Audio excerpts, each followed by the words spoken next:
Dans Solo Leveling, Sugimoto est choqué par le prix astronomique demandé par Yuri Orlov pour ses services.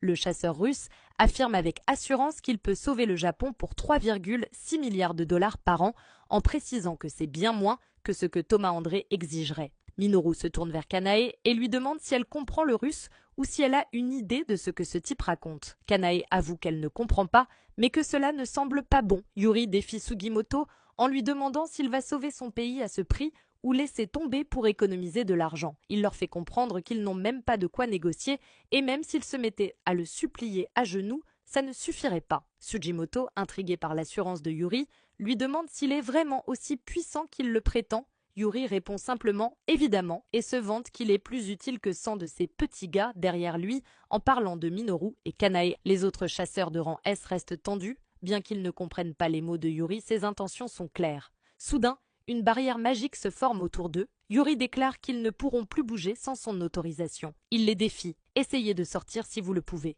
Minoru et Kanae sont stupéfaits. Comment peut-il contrôler les mouvements de deux chasseurs aussi puissants? Yuri Orlov annonce qu'il bloquera la porte de rang S et, en bonus, il sauvera les deux chasseurs qu'il a piégés. Sugimoto reconnaît ses compétences impressionnantes, mais se demande si le gouvernement approuvera un budget aussi faramineux. Sugimoto réfléchit à la possibilité de faire confiance à Yuri et demande s'il peut passer un appel rapide. Pendant ce temps, en Corée, Jinwoo se prépare en enfilant ses chaussures et annonce à sa mère qu'il sort un moment.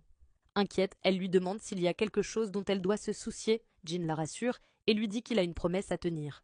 Je reviens tout de suite. La clé du temple affiche moins d'1 minute. Quand le temps arrive à 0, Jin invoque la clé, révélant l'emplacement de la porte. À l'école de Gina, les agents de l'association sont choqués de voir qu'une porte est apparue 2 fois au même endroit.